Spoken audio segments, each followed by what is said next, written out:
बिस्मिल्लाहिर्रहमानिर्रहीम। अस्सलाम वालेकुम नादरीन, आप यूट्यूब चैनल देख रहे हैं। मैं इमरान खान हूँ। सबसे पहले आर्मी चीफ की जो मुलाकात हुई है डोनाल्ड ट्रंप से, उसके बाद हम ये पहला वीलॉग कर रहे हैं। डोनाल्ड ट्रंप ने बातचीत की मीडिया के साथ और एक सवाल का जवाब दिया है। उसमें कुछ खबरें हैं कि एक्चुअली आर्मी चीफ और डोनाल्ड ट्रंप की मुलाकात क्यों हुई। देखिए, ऐसी मुलाकातों के अंदर जो बात होती है बंद कमरों में, वो नॉर्मली बाहर नहीं आती। जब डोनाल्ड ट्रंप ने या अमेरिका ने खुलकर बात करनी होती है, ओपन बात करनी होती है, तो प्रेस को भी बुला लेते हैं, मीडिया के लोग, बाकी नुमाइंदगान भी वहाँ पे होते हैं, तो बातें बाहर आ जाती हैं। लेकिन जब बंद कमरों के अंदर चीज़ें तय की जाती हैं तो ये बातें कई कई सालों और बादों का दहाइयों तक बाहर नहीं आती। अब ये बंद कमरों के अंदर नॉर्मली जो फैसले होते हैं वो पाकिस्तान जैसे मुल्कों से अपनी ख्वाहिशात पूरी करवाई जाती हैं। अब वो कौन सी ख्वाहिशात हैं जो पूरी करवाई जाएगी, इसके बारे में हम अंदाजे लगा सकते हैं। हकीकी तौर पे मुकम्मल इन्फॉर्मेशन तो कोई भी शेयर नहीं कर सकता।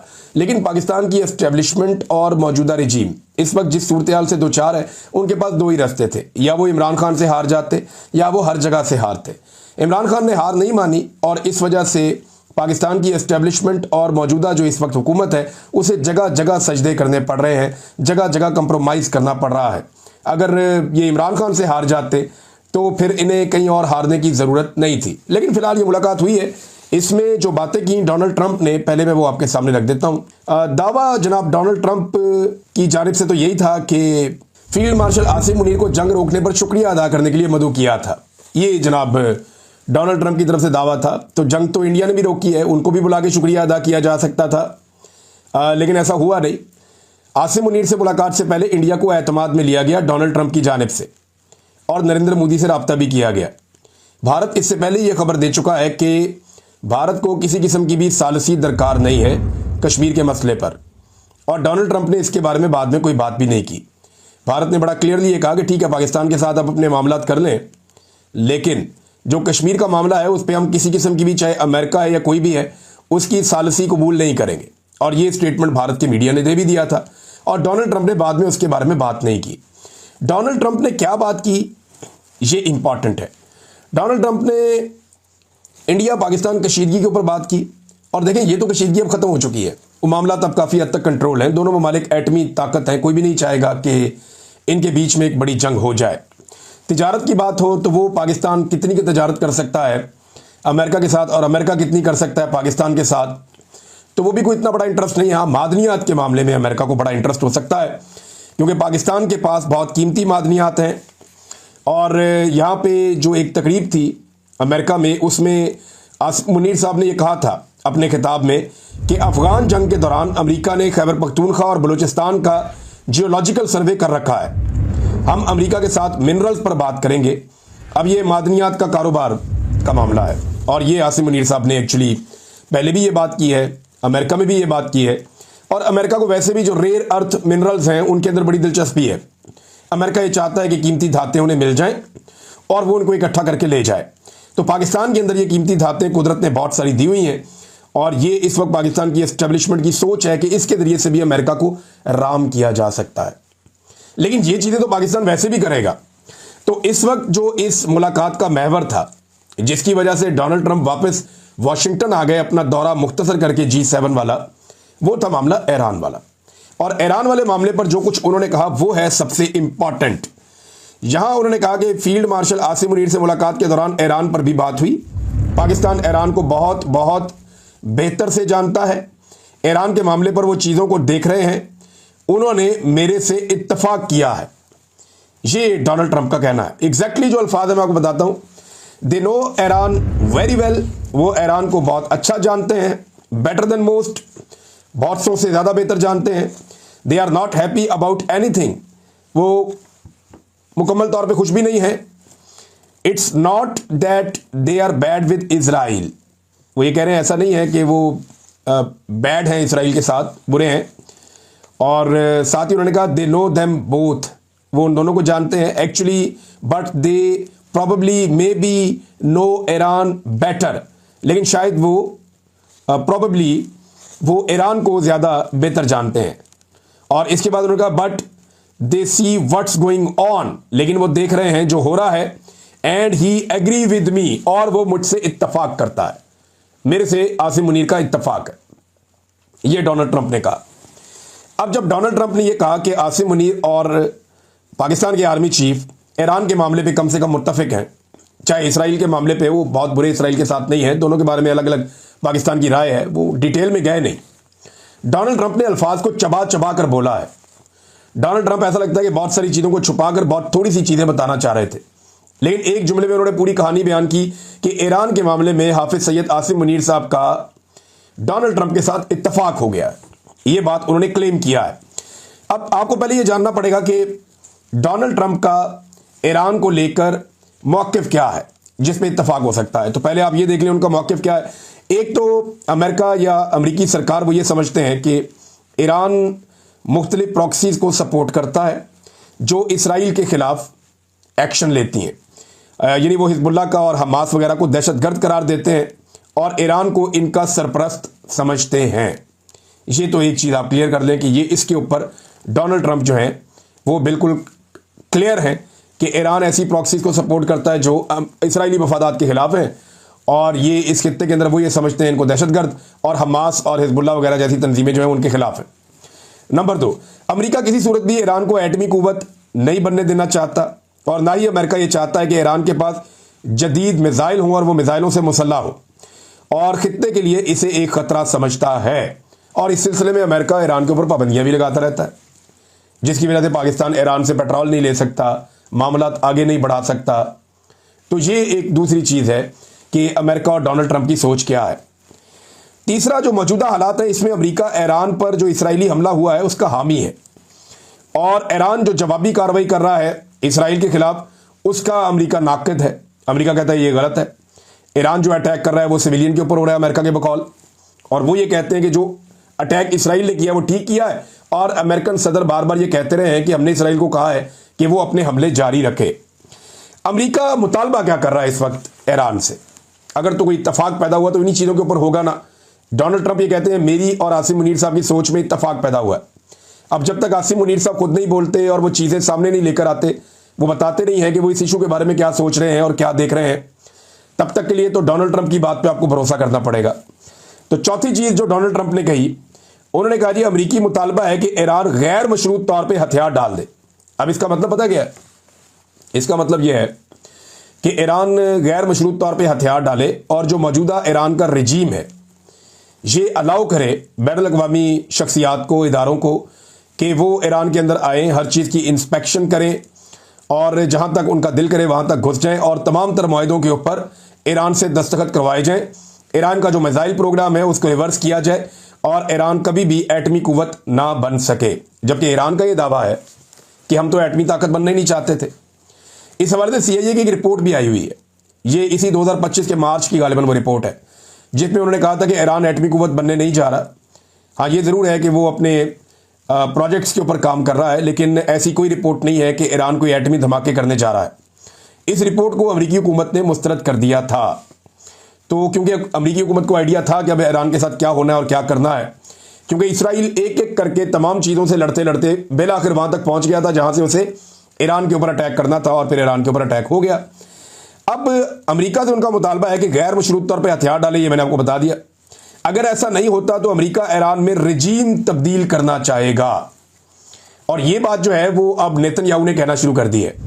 देखिए, यहाँ पे जो भी बात कल को अमेरिका ने कहनी होती है वो कुछ अर्सा पहले नेतन्याहू कहना शुरू कर देता है, और उसके स्टेटमेंट के बाद हम देखते हैं कि आहिस्ता आहिस्ता अमेरिका उसी स्टेटमेंट के ऊपर आ जाता है। अब अमेरिका ईरान में अगर रजीम तब्दील करना चाहता है तो क्या वो अपने इस मकसद में कामयाब हो सकता है? देखिए, अगर वो एक रजीम तब्दील कर देता है तो इसराइल के ऊपर से खतरा टल जाएगा। ये अमेरिका को भी लगता है और इसराइल को भी लगता है। आजकल रजीम चेंज के हवाले से रज़ा पहलवी साहब, साबिका वली अहद ईरान के, ये आजकल बड़े मुतहर्रिक हैं। इनकी वीडियोस भी आ रही हैं, इनके इंटरव्यूज़ भी आ रहे हैं, इनका एक स्टेटमेंट भी आया। वो स्टेटमेंट मैं आपके सामने रख देता हूँ कि रज़ा पहलवी ने क्या कहा। उन्होंने कहा, ईरानी सुप्रीम लीडर आयतुल्लाह ख़ामनेई ने कंट्रोल खो दिया है। मौजूदा हुकूमत निज़ाम का खात्मा करीब है, इस हुकूमती निज़ाम का खात्मा करीब है। हमने इब्तदाई 100 दिन की अबूरी हुकूमत और इसके बाद की कौमी जमहूरी हुकूमत के लिए तैयारी की हुई है। अफवाज, इदारे निज़ाम का दिफा ना करें, ये रज़ा पहलवी ने कहा है। क्या ये सारा कुछ हो सकता है? अब ये वो बड़े सवाल आते हैं जिनका जवाब तो खुद अमेरिका के पास भी नहीं है। ईरान भी इस खित्ते में तनहा नहीं है। मुसलमान मुल्कों में से 21 मुल्कों ने बाकायदा एक बयानिया जारी किया है और मिलकर एलामिया जारी किया है। रशिया जो है वो अमेरिका को खबरदार कर रहा है कि इस जंग के अंदर आप ना उतरें। अगर आप अमली तौर पे इस जंग के अंदर आएंगे तो खित्ता जंग की लपेट में चला जाएगा और सूरत बिगड़ जाएगी। यही बात जो है वो कमोबेश चाइना ने भी की है। तो क्या ये दोनों ममालिक ईरान की मदद को आ सकते हैं? जो आसपास के मुसलमान ममालिक हैं उन्होंने तो फैसिलिटी अभी तक कोई ऐसी नहीं दी जो ईरान को डैमेज कर रही हो, बल्कि ऐसा हैरत अंगेज तौर पे हुआ कि मोहम्मद बिन सलमान इन्होंने खुद रब्ता किया ईरानी गवर्नमेंट से और उन्हें यकीन दहानी करवाई कि इस मामले में हमारी सपोर्ट आपके साथ है, आपके साथ ज्यादती हुई है। बहरहाल अब अमेरिका के मफादात के साथ बाकियों के मफादात अगर टकरा रहे हैं तो यहां पे आसिम मुनीर साहब के बारे में क्लेम किया डोनाल्ड ट्रंप ने कि उनका इत्तफाक हुआ है डोनाल्ड ट्रंप के साथ। अब क्या ये डोनाल्ड ट्रंप ने जो बात की है ये सही साबित हो जाएगी? इसमें जब तक हाफिज सैयद आसिम मुनीर साहब का या ISPR का कोई स्टेटमेंट नहीं आता तब तक आप कुछ कह नहीं सकते। लेकिन अगर ईरान में रजीम तब्दील करना है तो ये एक बड़ा लंबा प्रोसेस हो सकता है। इसका नतीजा क्या निकलेगा ये मैं आपको पहले बता देता हूं। देखिए, ईरान में इस वक्त जो हुकूमत है ये 46 साल से है। ये 1979 में इनकलाब आया था ईरान में, तब खुमैनियों की हुकूमत बनी थी।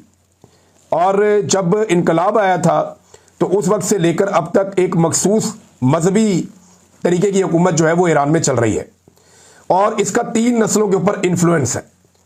लगभग 3 नस्लें हो गई हैं।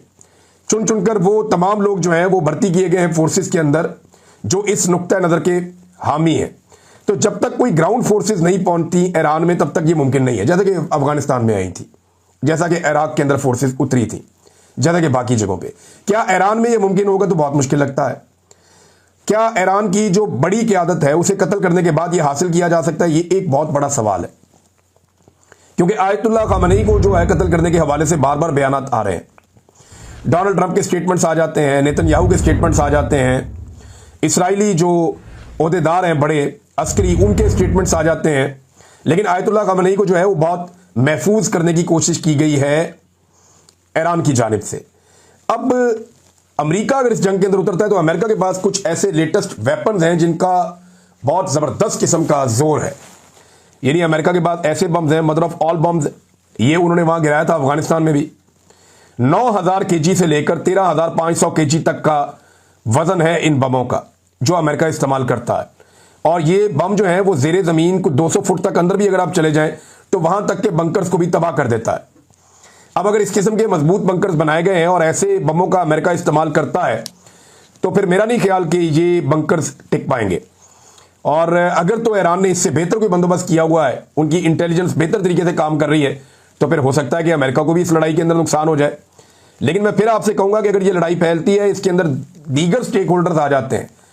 देखिए, ईरानी लड़ने वाली कौम है, इनकी हज़ारों साल की तारीख है लड़ने की। ये बहुत पुराने लड़ाका हैं। आपको याद होगा बहुत बड़ी फोर्सेस थी नबी अकरम सल्लल्लाहु अलैहि वसल्लम के दौर में भी।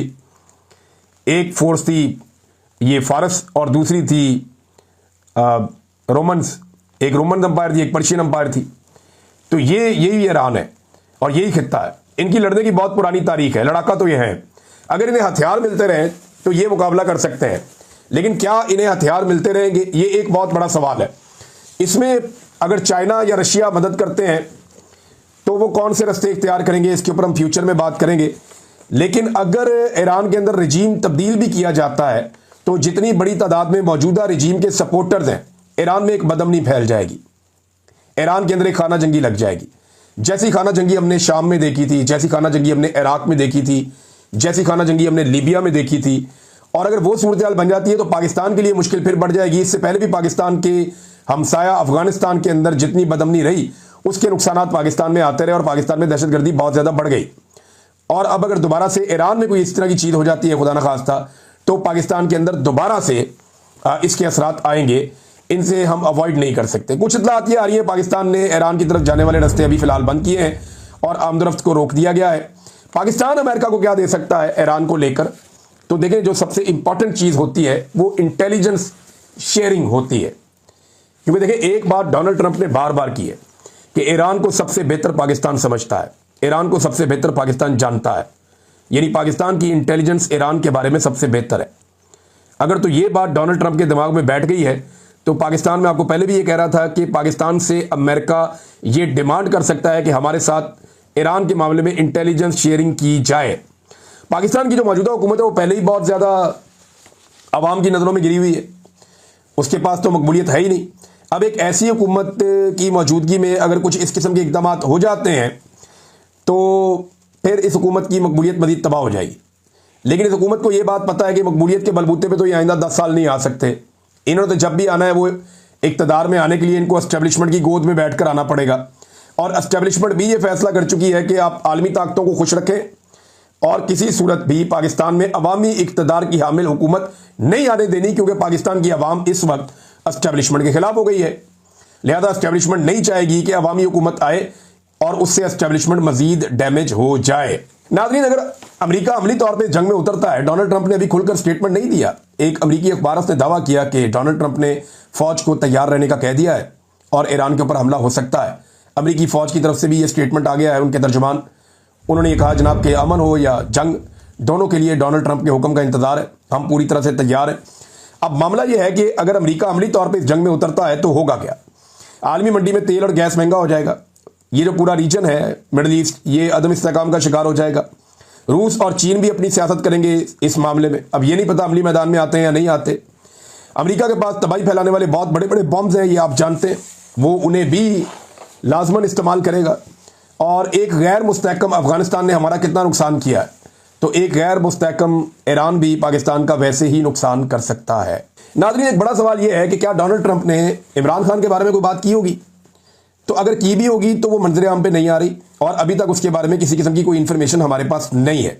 ओवरसीज पाकिस्तानियों ने बड़ी मेहनत की थी, डोनाल्ड ट्रंप को सपोर्ट किया था जो बाइडन की पार्टी के मुकाबले में, क्योंकि उन्हें लगता था कि जो बाइडन की पार्टी इमरान खान के खिलाफ है।